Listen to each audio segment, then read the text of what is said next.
On today's show, there's an interesting theory as to why GM wants to sell Opel. BMW and Lego team up to create a wild, futuristic motorcycle concept, and a supplier says there's one area automakers need to collaborate on to make autonomous cars a reality. All that and more coming right up on Autoline Daily.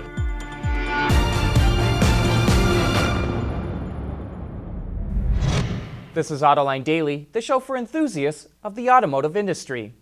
Well, here's a fascinating theory on why General Motors wants to sell Opel. It's all about stopping shareholder activists who want a management shakeup. An article in Business Insider says Greenlight Capital, which plans to own 2.5% of GM stock, is deeply disappointed in GM's stock price and could agitate for a change in management.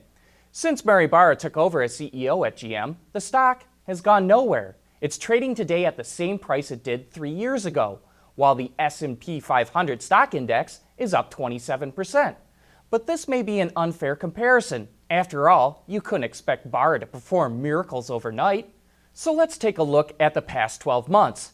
The S&P is up 23%, but GM is up 29%. In fact, the day it announced it might sell Opel, its stock shot up 5%. Even so, we could still see GM management come under pressure to do even more, or else. For years, toy company Lego has offered a number of kits to build replicas of your favorite vehicle. And the latest is a model of the BMW R1200 GS adventure motorcycle. But the two companies wanted to take it a step further, so they teamed up to create an alternative model that could be made with the same kit. What they came up with is a cool-looking, futuristic design called the Hover Ride Design Concept. And BMW liked that concept so much, it decided to build a full-size replica of it, which is now on display at Lego World in Copenhagen, Denmark. Pretty cool stuff, and if you want to build the Lego version for yourself, it's on sale now. Still to come, Honda and Mercedes Marine divisions get inspired by their supercars. Autoline Daily is brought to you by Bridgestone Tires, your journey, our passion. Dow Automotive Systems, advanced materials that deliver better results. Lear, a global leader in automotive seating and electrical systems. And by Yan Feng, experience in motion. You know, many of the boats we see flying across the water come in a vast array of bright colors and designs. But so often, the engine is forgotten about, usually just looking like a black lump hanging off the back. But Honda is looking to change that. It's showing off a bright blue marine engine that takes design inspiration from the Acura NSX. The heat ducts come in a black honeycomb mesh that's reminiscent of the intakes on the NSX. And the engine's floating wing blade takes on a similar shape where the supercar's flying buttress meets the rear quarter panel. For now, this is just a concept, but Honda says it's a vision for what future engines could look like. Speaking of boats and cars, Mercedes-AMG is showing off its annual cigarette racing boat design inspired by one of its cars, the AMG GTR. We've covered a few of these in the past, but I was surprised to see the brands are celebrating their 10th year of collaboration. You know, this is not something we always report on, because there's really not a whole lot that ties these two together, other than the seats, some graphics, and color. But we think it looks pretty cool, so we'd figure we'd give you some eye candy to look at. Coming up next, why automakers need to collaborate more when it comes to sharing data for autonomous cars. For the people at Dow, racing is a sport and a science. We enjoy one and learn from the other. But like most competitive people, we like winning at both. This is the human element at work. Dow.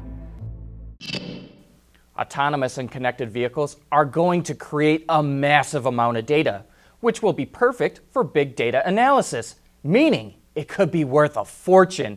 And this is why automakers and tech companies are fighting over who could get their mitts on that flow of information. However, Erez Dagan, the Senior VP of Advanced Development Strategy at Mobileye, says some collaboration will be needed in order for these vehicles to become a reality. He's our guest on Autoline this week. Here's what he had to say. One of the key needs to enable autonomous driving is a low time to reflect reality map. a map that reflects reality like a redundant sensor. Yeah. Map of the environment. Okay. In order to achieve that, you need to harness the power of the crowd. Now, each OEM can try to do it by his own crowd, by his own fleet. It doesn't make a lot of sense because the map would be so much better if everybody collaborates on it. And what we created in Mobileye is the marketplace for sharing this information. You get compensated for the benefits that you're creating in enabling the autonomous driving. Keep competing on it will just hold back that important asset of very, very fresh map. That's a good example of where collaboration would really pay off. But I got to believe that there's others where, whether you are the autonomy in a box supplier or you are the OEM, the car company, you are going to want to control that data because it represents such a great cash flow. So again, so then I would separate it between the data that is critical for making the function happen, where I do see collaborative models around mapping and around analysis of strategies of driving.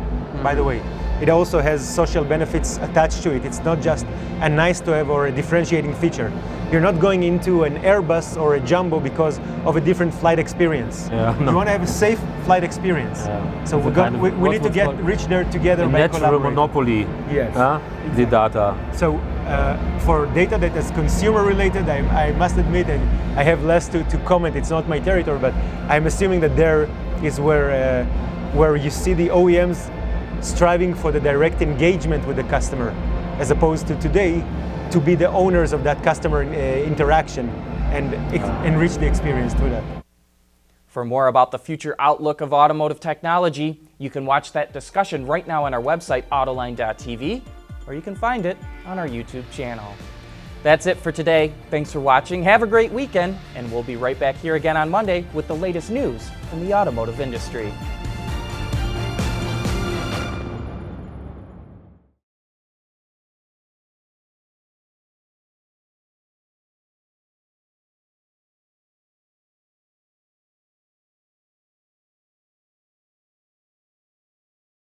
Wards is the industry leader for news, data, and analysis. That's why companies across the globe subscribe to our premium service, maybe even your own. Log in for subscriber access now. Check your company's intranet for details and rely on wardsauto.com to keep you informed.